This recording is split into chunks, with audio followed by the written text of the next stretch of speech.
Guys, আজকে আরও একটা নিউ ব্লগ নিয়ে এসে গেছি।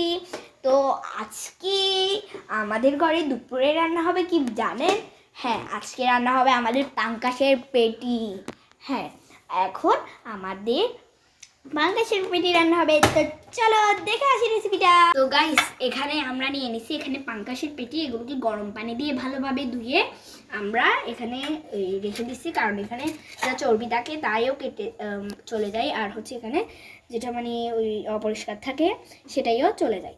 আর এখানে আমরা নিয়ে নিচ্ছি এই যে দেখুন, ধনিয়া গুঁড়ো অল্প করে, আর একটু হলুদ গুঁড়ো, আদা চামচ নিছি, লবণ নিছি পরিমাণ মতো, মরিচ নিছি পরিমাণ মতো, সব পরিমাণ আপনারা দেখতে পাচ্ছেন রান্নায় যা যা লাগে সব নিয়ে দিছি। তো চলুন এখন আমরা এই যে চলে যাই রান্না করতে, চলুন।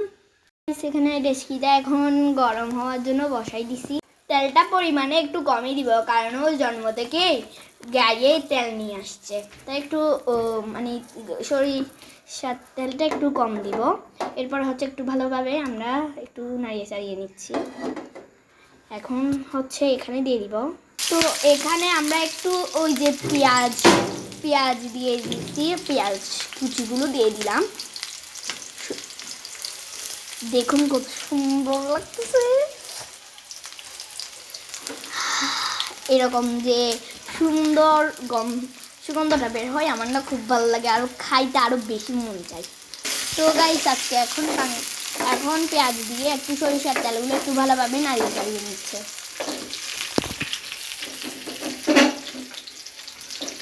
এখন আমি একটু রান্না করে নিচ্ছি। একটু নাড়িয়ে চাড়িয়ে নেওয়ার পরে এখানে আমাদের দিয়ে দিতে হবে ওই যে মরিচ, ওই যে কি যা যা মশলা তা গরম পানির সাথে মিশিয়ে আমরা দিয়ে দিচ্ছি।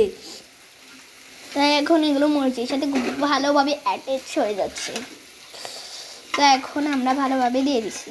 আমাদের এখন কিছুক্ষণের জন্য ঢাকনা দিয়ে রেখে দিতে হবে। আমাদের মশলাগুলো একটু কষানো হয়ে গেলে পান খাওয়া পাঙ্কাশ ভাইকে আমাদের দিয়ে দিতে হবে, একটু ভালো করে দিয়ে দিতে হবে।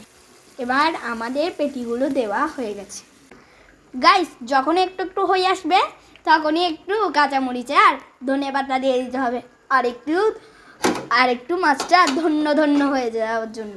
তো গাইস দেখুন, আমাদের এখানে পাঙ্কাশ মাছের পেটি রান্না হয়ে গেছে, কিন্তু আমার তো আর পাঙ্কাশ মাছের পেটি খাওয়ার জন্য তস হয়েছে না, তাই আমি এখন বেগুন হওয়ার আগে পাঙ্কাশ মাছের পেটি দিয়ে ভাত খাবো।